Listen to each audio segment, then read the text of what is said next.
Hey there. Welcome, welcome, welcome. It's Susie here. Now, growing a 6 or 7 figure business is something that so many of us business owners strive for. And inside the Her Business Network, we've seen a flurry over the last few months as we got to the end of the financial year of women celebrating hitting that $100,000 milestone. I'm excited today in just a few minutes to introduce you to KARINA Pellicone of Plum Petal, who hit her 6 figure milestone in April 2022. Now, she's grown her business 75% from the previous year, which is phenomenal growth after launching the wholesale side of her business.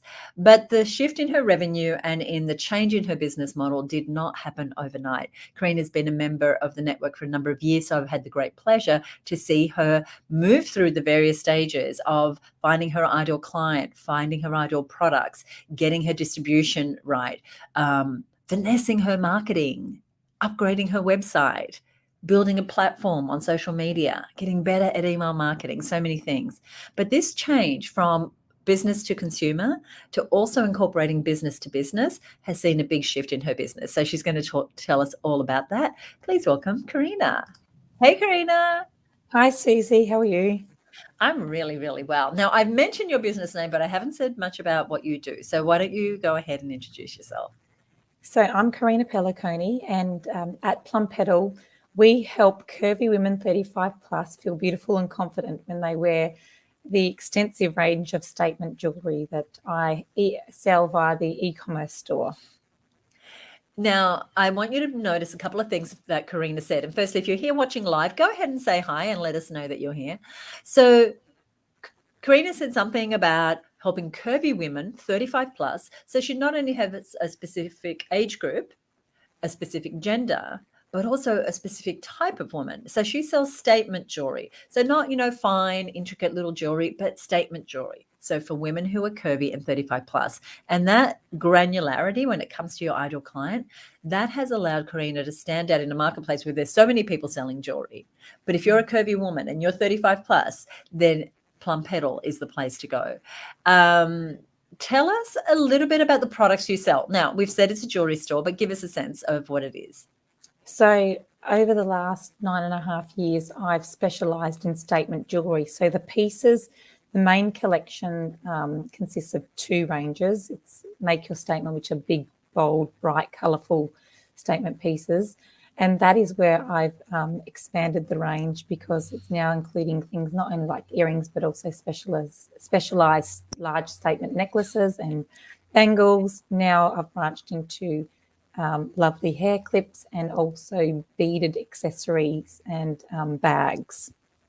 Wow. And we're going to talk a little later because you used to have dozens of products and now you have hundreds of products. And we want to talk Yes. about that, how you've built the confidence to grow that range. Yes. But before we do that, I want to go back to your ideal client because it's so important to be clear on who we serve and who we don't serve. And the more that we try and be everything to everyone, the less likely we are to stand out in our marketplace.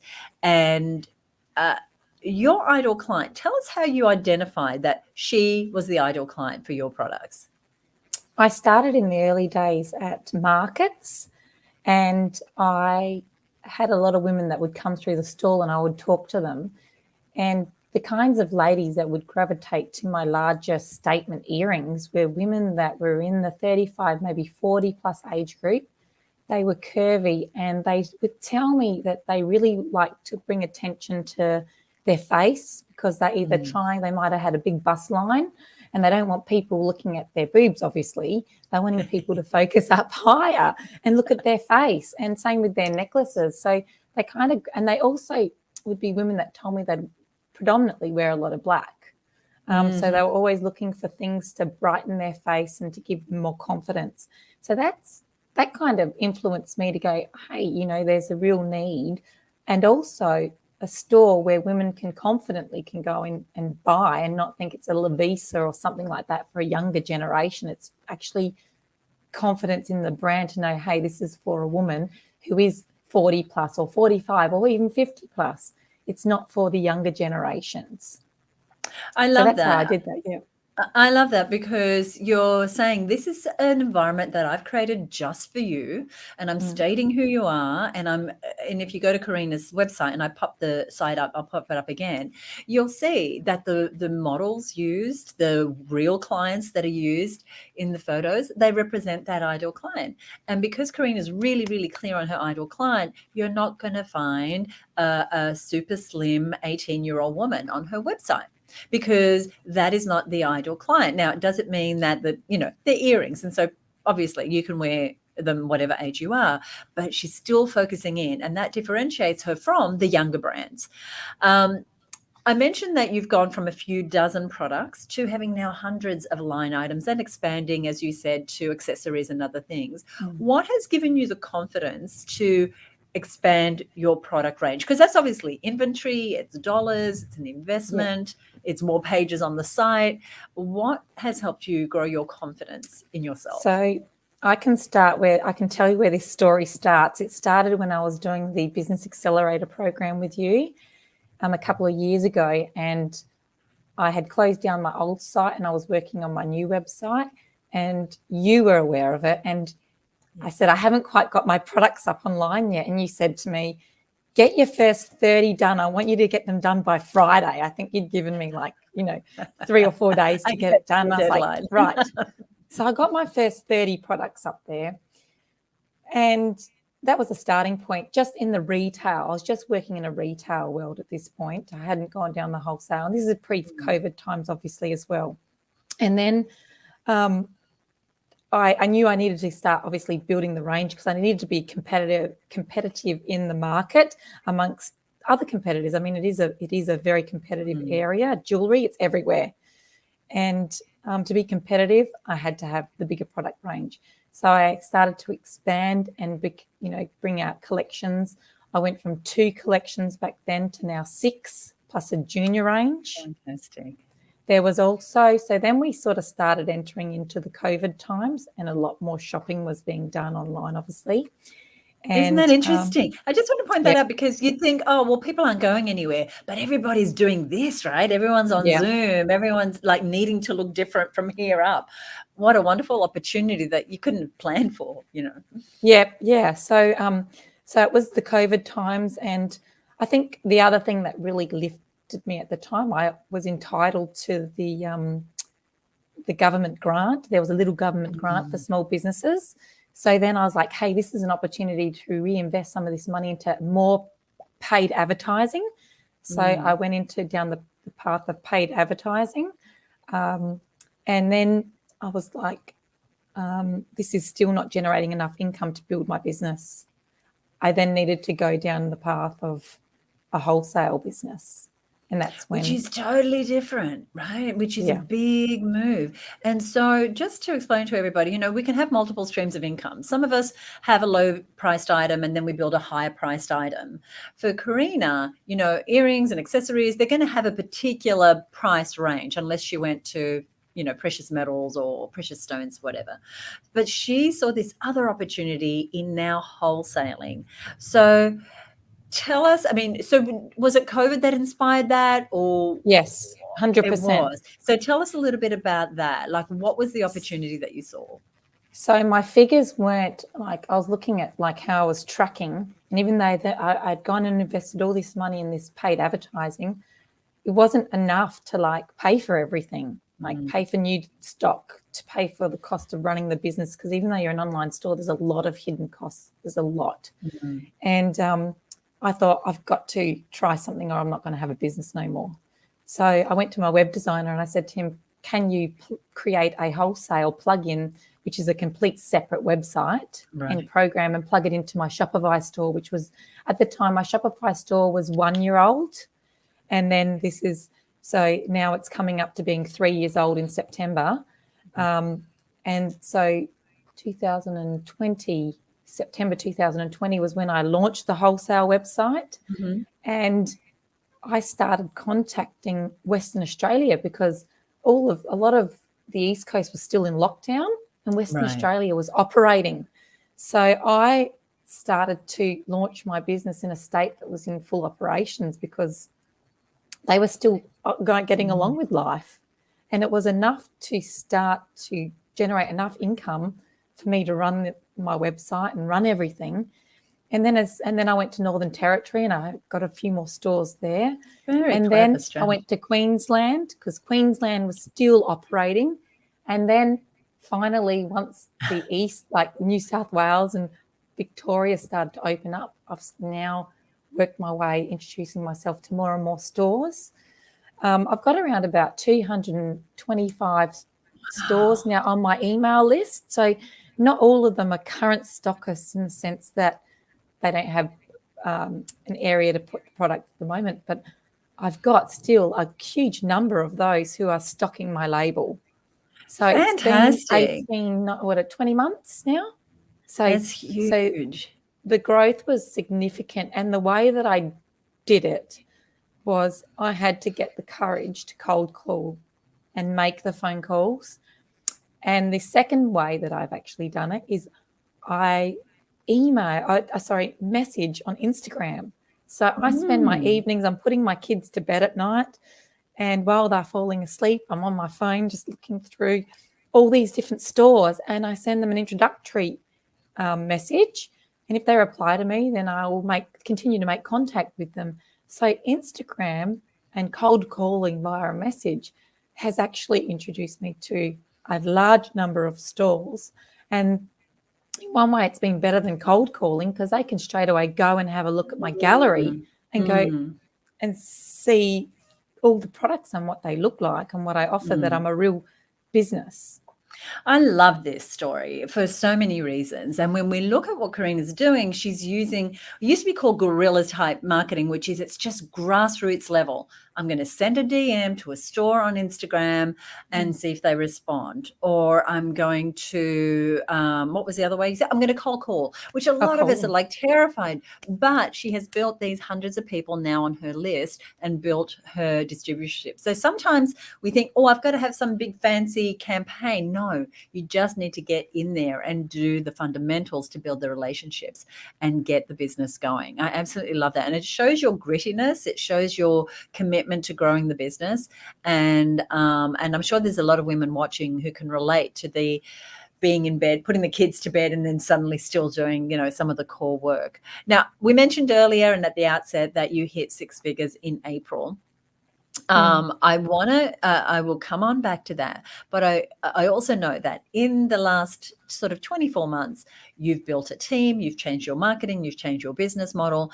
I want to go sort of one level higher and talk about what had to change about your thinking in order for you to envision this new type of business for yourself. I think it comes down to my expertise, what I'm good at, and that is I'm really comfortable at talking to people. So the sales and talking with people on the phone is something that I'm confident and capable of doing. But when it comes to technology, for example, my website, and I needed to find somebody that I just pay him basically on a monthly basis, and he takes care of all my technology. Look, it's expensive to run the website, but that's my web guy. And then I've had a bookkeeper since early days. I don't want to be stressing about the finances, so I have her on board. They're probably my two essential workers that I've had backing me throughout the whole business journey. And then over time, with the encouragement of obviously her business, your model of how to set up and have supporting, whether it's consultants or contractors, whoever. For me, my contractors have included, I've had a couple of different marketing girls that work and they do different things for me. I've got two different now graphic designers that do different levels and standards of work for me.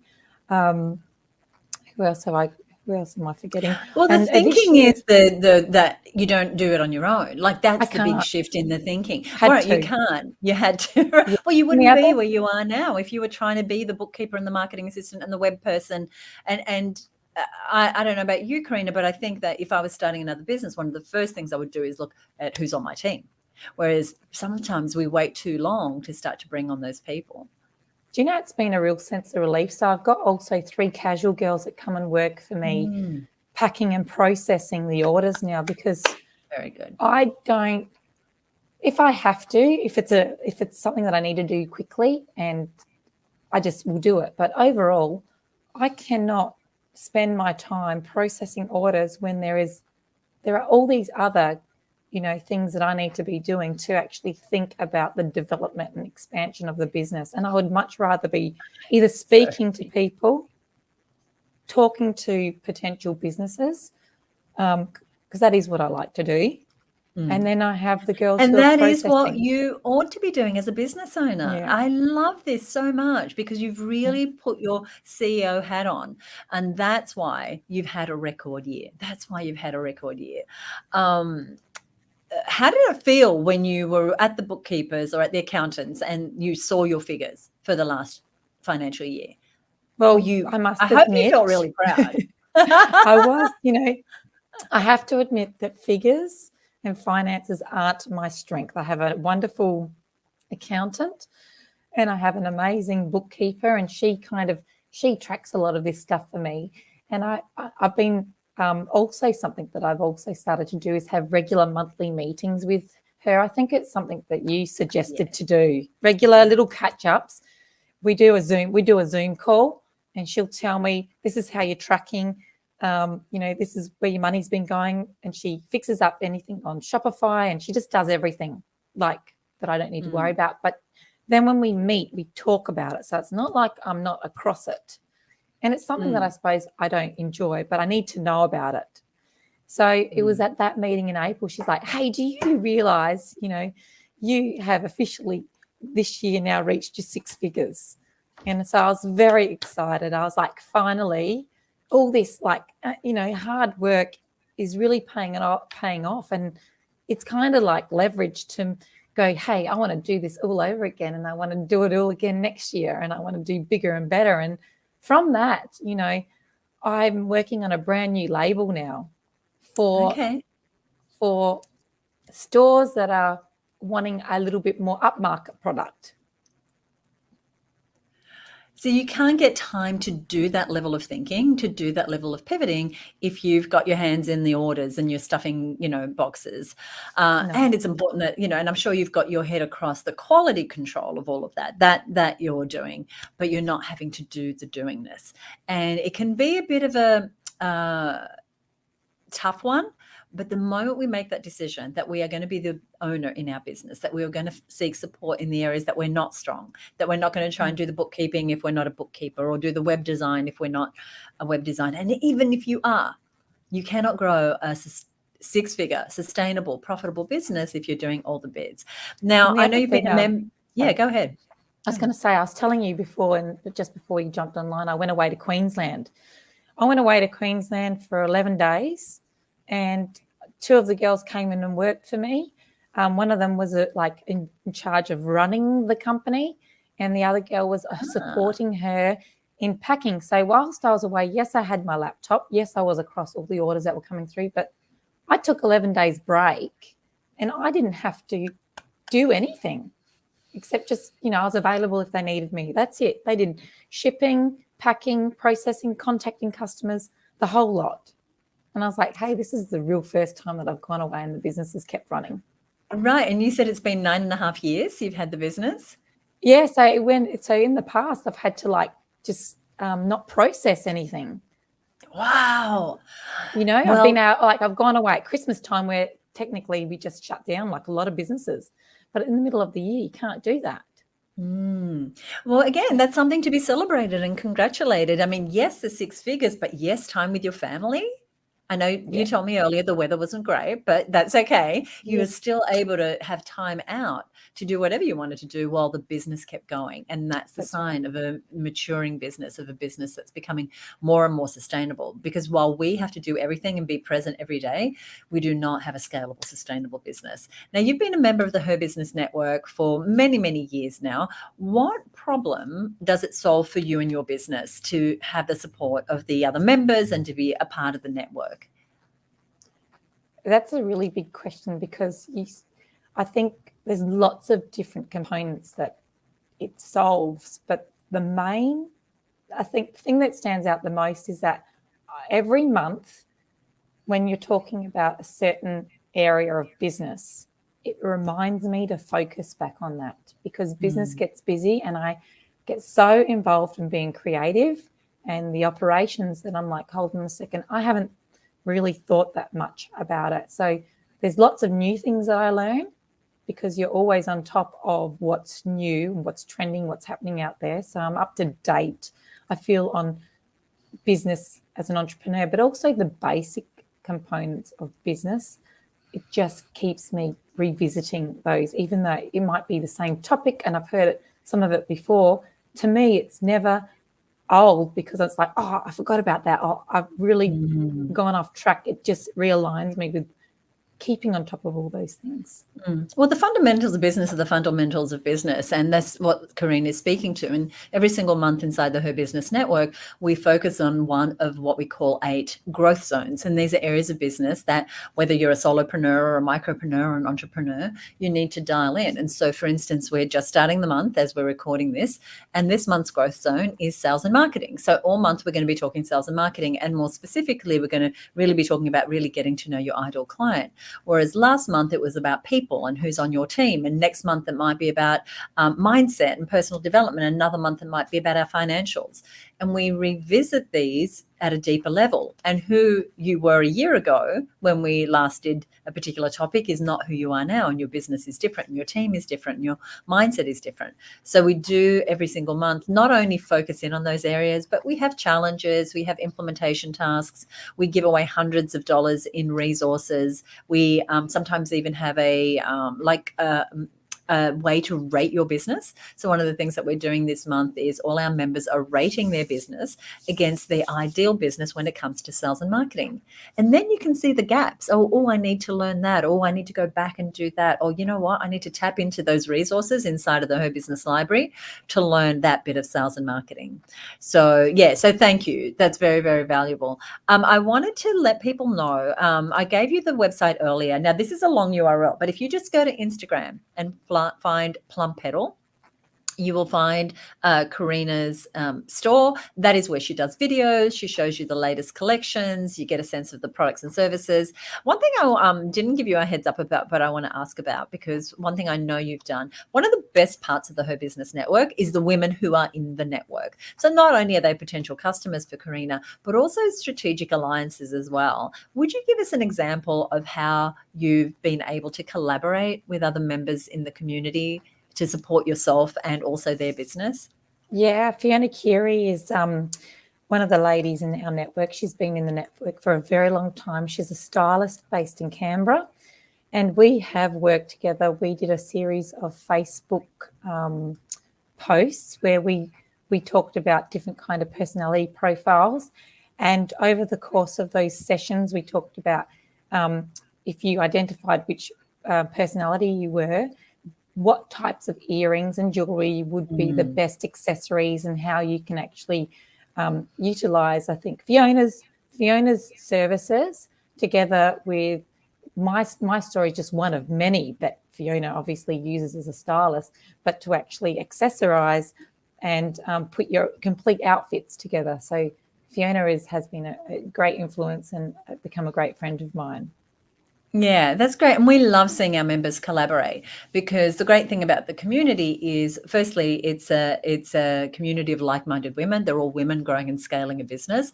But also inside of that community are your collaborators, are your clients, are your suppliers. So in the instance that Karina just spoke about, here's Fiona, she's a stylist. Here's Karina, she sells jewelry. They have a similar ideal client. And anytime you can find someone else who has a similar ideal client, you can collaborate. You'll find a common ground. And collaboration is something that we encourage a lot inside of our membership. And it's always collaboration over competition. You can even have someone who looks like they might be a competitor, but if you can find that common ground where you can support each other, it just allows both your businesses to grow.